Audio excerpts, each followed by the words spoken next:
Hey everybody, welcome. I'm Tom Schmidt and I work at Ticker Tape Investments and happy to have you guys join us. We're going to talk about a number of factors in how you can improve your portfolio performance. I'm going to jump right into it, and tonight's presentation is how to grow your wealth without gambling.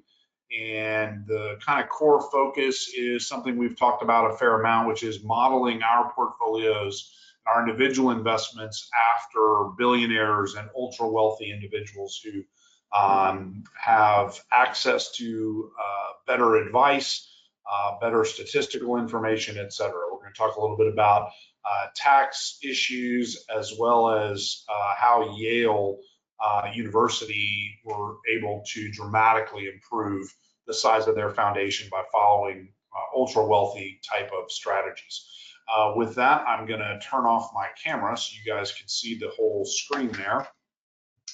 But let's jump into it. So first of all, we talk about the high income trap, which is folks that make a high income, or maybe they sold a business, had some cash come in, but then their investment portfolios kind of underwhelm them, underperform their expectations. And part of this is because what happens is most Americans, even high income Americans, aren't given accurate information about how a high income person should invest as opposed to a middle income person should invest. And Wall Street or financial advisory firms and retirement funds and Wall Street banks try to do this one size fits all approach. Hey, have 60% in stocks and 40% in bonds. Well, there's a couple of problems with that. Number one is that is not for high income individuals. Number two, it is not the right portfolio allocation for anybody. The reason they tell you to do that is because they want you to keep your money in their financial institution, or if they're a financial advisor, under their control so they can charge you fees. And as soon as you start investing outside the stock market or bonds or sort of traditional investments, they lose the ability to charge you fees. Well, guess what billionaires do? Guess what ultra high net worth people are doing? Guess what these massive university endowments are doing? They're not following that approach. Why? Because that doesn't generate the best returns. We'll talk about why. This second bullet point is something we're going to focus on tonight as well: volatility. It is when I say these words, take this to heart, please. It is much more important for you to avoid volatility than it is for you to achieve a higher investment return. And I'm going to show you specifically why. Tax erosion: if the guys planning your investments aren't paying attention to the taxes that you pay over time or in retirement, you're going to eat up a lot of the value of what you did in your investments. And then, of course, there's fear paralysis, afraid to try something new, afraid to do something your friends aren't doing, something you haven't heard on TV every day or something like that. And so we'll talk a little bit about that as well. There are three critical threats to your wealth. Number one is not having access or information about where you should be investing, how to evaluate those investment opportunities, how to see enough of them to make the right choices, etc. The second is market correlation. When everything moves in the same direction, you're losing the benefit of diversification. I see these financial advisors and banks talk in terms of, oh, well, you need small cap, mid cap, and large cap funds. Let me tell you something, that does not create diversification, right? Yes, of course you should have money invested in different sized assets and mutual funds, but that is not diversification. Diversification is a little bit of stock market, a little bit of bonds, a little bit of real estate, a little bit of cryptocurrency, a little bit of precious metals, a little bit of energy, a little bit of different asset classes, particularly different asset classes that are not correlated to the economy, number one, or the stock market, number two. You don't want them correlated to either one of those things, because otherwise you're wasting your time diversifying, because everything's either going to go up or down together. And then last, of course, we talked about a second ago, is tax drag. But this is a key thing. If you don't get anything else out of this presentation, learn this: avoiding volatility is more important than higher returns. what I've created here is a little sample portfolio comparison between portfolio A and portfolio B. A has a lot of high volatility. It's one of these 60-40 stock market bonds portfolios, and it averages out to a 9% average return. Portfolio B is low volatility, but it averages the same return, 9%. And you can see each year there's a different assumption made, 22% up, 24% down, 18% down, 24% up, 28, down 18, etc., over the course of 20 years.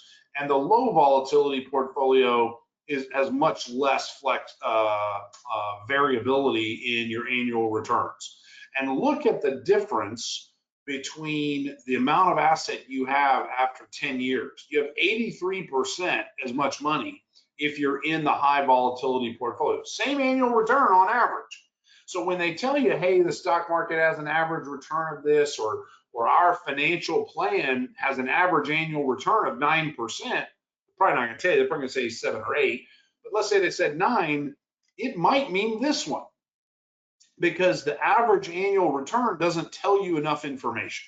If you have a 24% decline in your assets early in the 20-year period, it's going to have a lasting impact on your portfolio. And remember, if your assets decline by 24% in 1 year, going back up 24% the next year doesn't put you back where you were. Look, you were at 1.66. You dropped 24%, you went to 1.1268, but then it went back up 28%. You didn't even get back to 166, right? Because on a percentage basis, you've got to have a much higher return. Meanwhile, the 9% guy, it's the typical tortoise versus the hare thing. He can run really fast and then take a break. Meanwhile, the 9% guy is chugging along. After 20 years, he's got significantly more assets than the person who got the same annual return of 9%, but experienced a lot more volatility. I can't emphasize this enough. This is why Yale University billionaires, ultra wealthy folks, have a tiny percentage of their assets in the stock market. Can't be more serious about that issue. The other thing is correlation. It's not just volatility. If all of your investments rise or fall with the economy or with the stock market, you're going to have a worse result at the end of 20 years.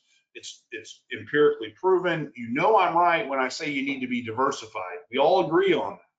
The question is, what does diversification really mean?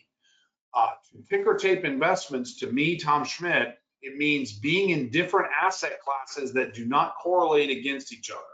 So they talk about correlation in terms of relationship to the public stock markets.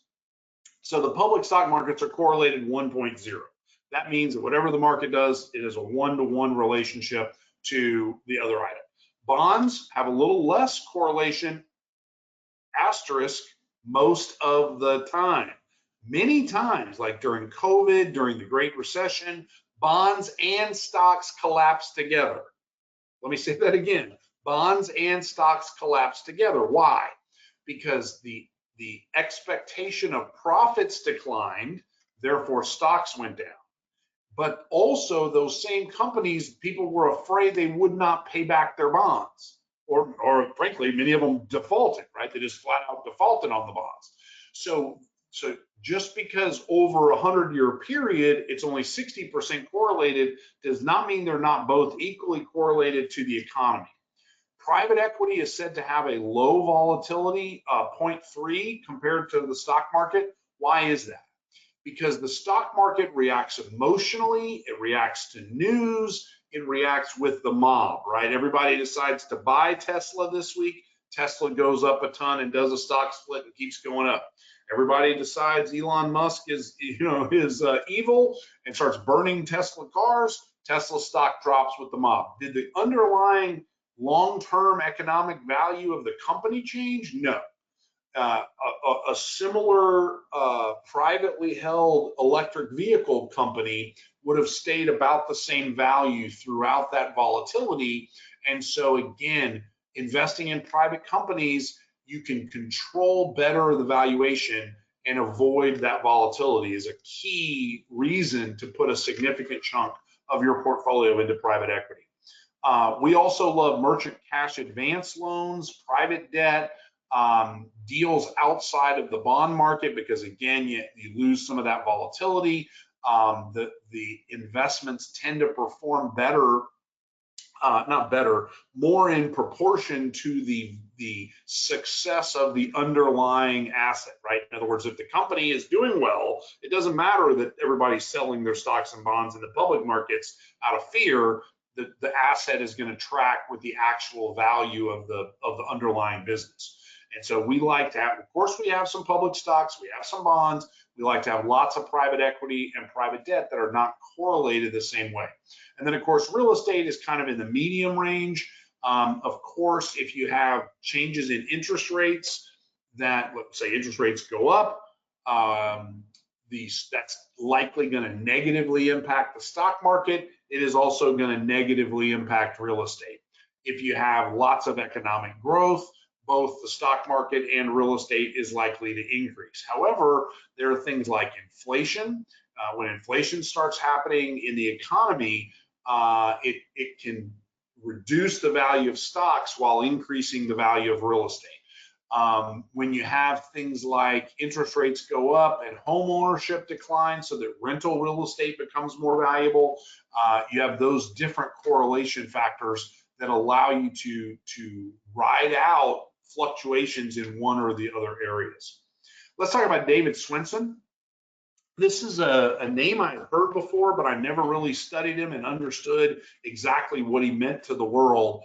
Swensen was the chief investment officer for Yale's endowment fund and did that for 35 plus years. He's no longer with us, but is revered in the investment community. And you see these people, Ron Barron is one of my heroes, Peter Lynch is another one, Warren Buffett, of course. You've probably seen us post about Warren Buffett on social media recently in light of his retirement.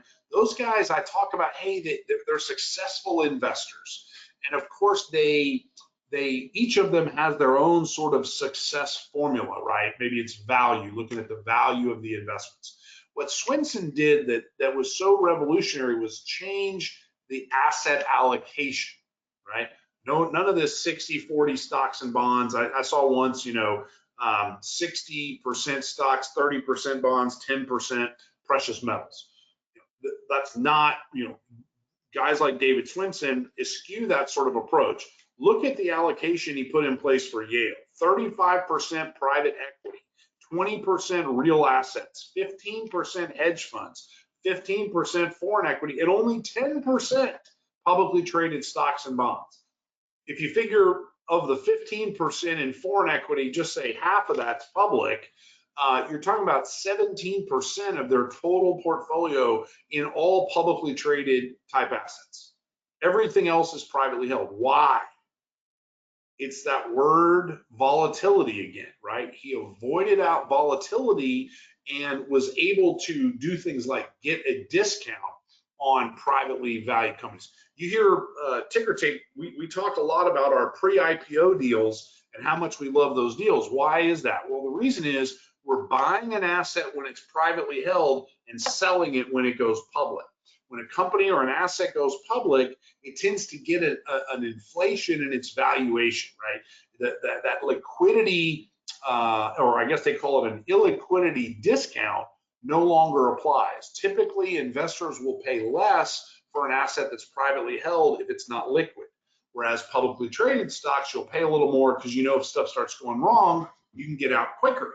So I want to capture that spread. That's exactly what I want to do. I want to go buy privately held assets at a discount and sell them at a premium when they go public. But that's what the Yale portfolio did for decades and went from $1 billion to over $30 billion. I got to tell you, if I thought for a minute that I could have been doing this for a couple decades and grown my portfolio 30x, I would have been thrilled with that result. Now, I'm not saying you have to match this allocation. It's probably not right for everybody. Certainly, the closer you are to retirement, the lower overall risk profile you want to have.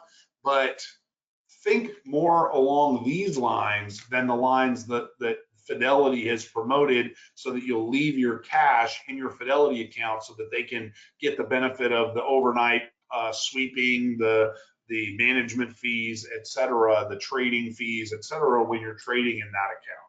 So my proposal, and this is what, it's what we do, it's what Tom Schmidt does personally, it's what Ticker Tape works on, is to invest like the ultra wealthy. Someone told me before, find smart people who are smarter than you, and imitate them. Do what they do. Find investors that have more success than you have, and copy what they do. So this is what we're doing. We're doing pre-IPO investments, high growth companies right before they go public. Typically, certainly on a time-adjusted basis, our returns should greatly exceed investing in the stock market, or even just standard venture capital investments, because of the timing, right? We're investing right before they go public. Real estate syndications, here we go, we're pooling capital. You'll hear Ticker Tape talk a lot about pooling capital. Why? Because we only have so much money. It doesn't matter if we have $1 million to invest this month, or $5 million, or even $10 million. If I can triple it, chances are I can get a better deal, right? So we're pooling capital with other people, buying larger properties, negotiating better terms, and finding opportunities that we couldn't participate in with our own individual portfolio. And you've probably heard me talk about this. I wanted, with the first round of SpaceX we did, I wanted to put 100 grand of my own cash into SpaceX. That is not an option. You literally cannot, unless you come to someone like me and buy mine from me. It's virtually impossible to buy shares of SpaceX. And frankly, I don't think SpaceX would let me sell my shares to you. So what do? We aggregated $5 million from other investors, and then we were able to, as a group, as an LLC that we formed, buy shares of SpaceX. So we're pooling capital. Works really well for real estate as well. Private lending, here again, this gives us more flexibility in underwriting deals, less volatility than public bonds. We're able to get closer to the investment target that's borrowing the money. Or in our case, what we typically do is we'll invest in a fund, a merchant cash advance fund, a private debt fund, where our $1 million, or whatever the number is allocated across 30, 40, 50 loans, not one bond or whatnot. And so think of it like a mutual fund for private lending deals. And these opportunities, number one, reduce volatility. Number two, reduce risk. Number three, typically we don't give up anything in terms of return. Typically we can get a little better return than you could in public bonds on an interest rate basis. 15%, for instance, in the merchant cash advance deal, without giving up without taking more risk, without giving up the safety of that diversified portfolio of instruments. And then convertible notes. We keep using this term not necessarily because we're out there looking for convertible notes. It's more about, that's one example of a way to minimize our downside protection. It could be a security interest along with a traditional promissory note. Could be we loan money to a company and we get repaid with interest, but they give us warrants to buy their shares if there's an upside. That's typically a safer investment opportunity than if we just went and bought shares of the company's stock. So those are some of the things we do. Here's an example of the way we think in terms of what a high net worth portfolio should look like. And of course, all those things, the other things they say, like rebalance, if something does well, make sure you reallocate. We're doing all those things. Looking in terms of, and I'll start with the lowest one, we call it the innovation and safety section, which is opportunity funds, the very high risk deals. Of course, we want to get into some of those, right? We want some crypto, some NFTs, some blockchain software, some AI early stage investments. Put all those in there with our precious metals, coins,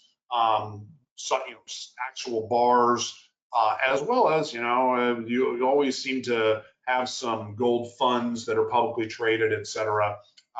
so that you get the benefit of that segment with a little more liquidity opportunity. You have to physically carry the gold somewhere to sell it. Believe it or not, Ticker Tape is actually underwriting a gold mining deal in Ecuador right now. One of the options that we're being presented is take a portion of our upside in gold nuggets or gold bars that have been smelted. And so we're running through all that through the system of due diligence. But we want to have a small percentage in those sort of things. And then the others are in that sort of 20 to 30% range. You could play with, slide the numbers a little bit. For purposes of today, I said, look, have 20% in stuff that cash flows, in merchant cash advances as MCA, private lending deals, et cetera. 20% in traditional stocks and bonds, really not because we think we're going to get a lot of return there, but because we want to have some liquidity, right? We want to be able to sell stocks if we need to get cash. And so have something in the order of 20 to 30% in traditional stocks and bonds, have 30% in tax advantaged investments. And this, for me personally, this will fluctuate from year to year, depending upon what I got going on. You know, we have a oil and gas lease, for instance, that generates a significant bonus payment every 2 years. So every other year I got a big tax issue. So all of a sudden I'm looking for a tax deduction to invest in. So when I have a big income deal, maybe a law, in the old days, I haven't had this recently, in the old days, maybe a big lawsuit settles and a big fee comes in a particular calendar year. Well, guess what? I'm looking to invest in some real estate deal with a lot of depreciation, or maybe an oil and gas deal, or something that helps me wipe out that tax liability. The other thing in this category is not really an allocation issue, but more of a thinking issue, is when you make your next investment, should it be in a self-directed IRA account? Should it be in a self-directed Roth account? Should it be in a traditional, brokerage account, or just your cash checking account? You got to think about those things, not just for this year's taxes, but for taxes when you take the money out when you retire, or taxes when you pass away and it goes into your estate. And then last would be equity upside. And this is where you're looking for the bigger upside on your investments, right? You're not looking for 9% a year. You're looking for maybe you hold it 2 to 3 years and have a bigger equity upside. Your venture capital deals, your private equity deals, pre-IPOs. We're not recommending a lot of early stage investing. We would keep that down in the 10% innovation and safety portion of the portfolio. But other stuff, sort of later stage, mid stage, whether you call them venture or private equity deals, would go into that category. Taxes. This is a big thing, and you probably heard us talk about it a lot. You can make dramatic differences in your not just your portfolio net performance, but also the amount of money, the amount of cash you get to deposit into your portfolio, right? So that's a big part of the game. If you're still working, if you're still adding to your portfolio, the taxes you pay this year makes a big difference, right? So we're encouraging, if you have kids or grandkids between the ages of 5 and 18, hire every single one of them immediately. Put them to work. If you don't have an actual operating business, create one. Right? Hey, we're going to do a online reselling of retail products thing. When my kids were little, we bought one of these Ninja blenders, and I thought it was really cool. So my son became, I forget the name, I think it was Ninja Boy, and he was on YouTube doing videos, making different smoothie recipes, and had a link on it to an Amazon affiliate account where you could buy the blender. And, and he earned money from promoting that little website that we set up, and I showed him how to do all those things. You can have everything from, you can have your grandkid go print up some door hangers and have them go hang them on front doors in the neighborhood. Any kind of work, organizing files, etc. You can pay a child up to $13,850 tax-free. So the kid receives the 13 grand, you get a $13,850 tax deduction, and the kid pays no tax on the income. If you're really smart, I forget the number, you'll pay him $13,850 plus whatever the amount of his new IRA account is. Have the child open up an IRA so he can actually get 18 grand of tax-free income. And then And then if you're already provided for yourself, in other words, you're not trying to increase the size of your portfolio, put that in an account for the child for when they grow up. If you're not in that position yet, you're still living on all of your income, and I've done this before, have the kid pay the grocery bill, right? The kid's got a checking account, he's got a debit card on the checking account, he pays for the grocery shopping, he pays for dinner at a restaurant. Couple of benefits from that. Number one, you get the tax deduction without losing the money, but also you teach your child how that all works. You got paid, there's money in your account, now somebody has to pay for dinner.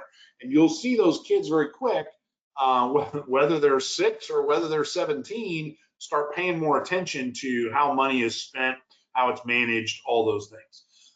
Self-directed retirement accounts. This is a big one. If you've been to one of our events, I hammer on this.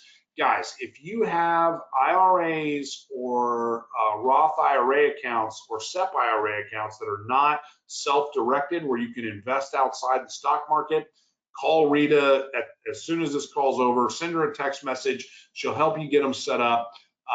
It's the greatest thing ever. You can invest in gold bars, you can invest in Bitcoin, you can invest in real estate deals with your IRA or Roth IRA. Make sure you watch the ticker tape presentation on how to allocate your investments across your different accounts, but this is a no-brainer, makes a ton of sense.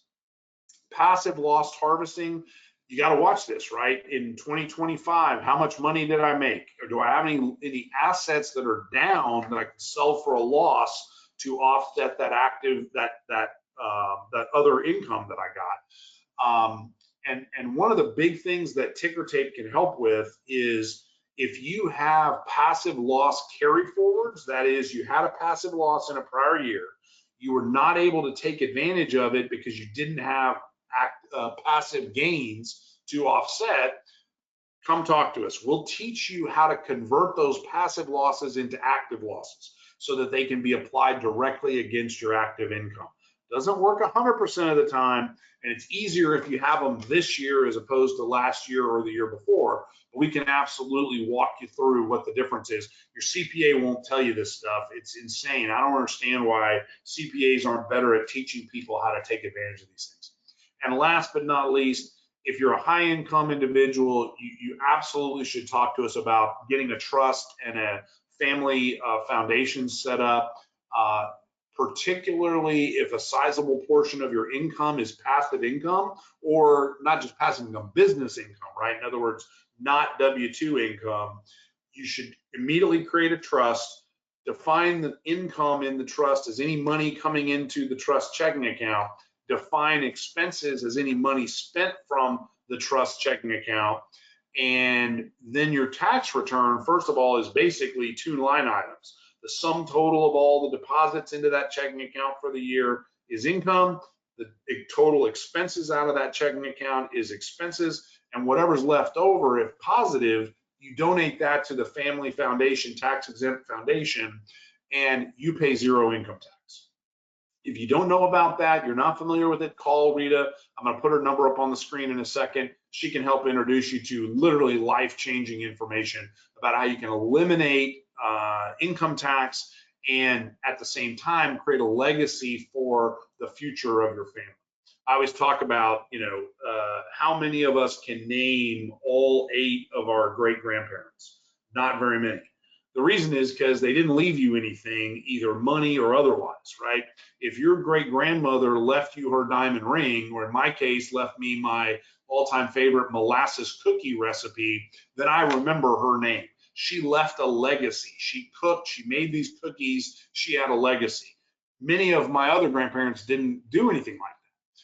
Create a foundation, create value for future generations, preserve your legacy, and help teach your descendants how to manage assets and grow assets so that they can build upon what you create. That's all we have. Next steps, you're welcome. We do private strategy calls for ticker tape partners free of charge, no cost whatsoever. We can talk about taxes, trusts, business advice, investment portfolio ideas, all that stuff, all free of charge. Reach out to Rita. Number two, make sure go look at your portfolio. Am I exposed to volatility? Have I heard myself in the past year say, man, I had a really great year. Oh man, I had a really bad year. If you're one of those people, work on moving assets into a less volatile situation. Start shifting from public investments to private investments to get out of that volatility trap. And then avoid tax drag, right? Establish a trust and a foundation, find tax advantage investments. Of course, we can help you. It will help educate you on what to look for, where to go find it. Of course, we put these out all the time. We're investing in them and opening up to our friends and partners, so you can get some of it there, but we'll also teach you how to go find them, where to look, what to look for, etc. Most importantly, start investing like the ultra wealthy. I promise it'll pay off in the long run. There's Rita's contact info. She's your follow-up point. Text her at 832-459-7335. You can also go to our website, ttifund.com. There's a ton of great information on that site that will educate you about a lot of the stuff we talked about today, allocating your investments among different accounts, the trust and foundation structure, Warren Buffett lessons, Peter Thiel lessons, all kinds of great information. That QR code, if you can scan that with your phone, is a link to our website and our social media accounts. You can start following us on LinkedIn and Facebook and YouTube and see all of this educational content that we put out for our partners. Other than that, everybody have a great night. I'm going to go charcoal a steak and have a good dinner. We'll see y'all next week, next Thursday, same time, for our next TTI educational presentation. Everybody have a great night.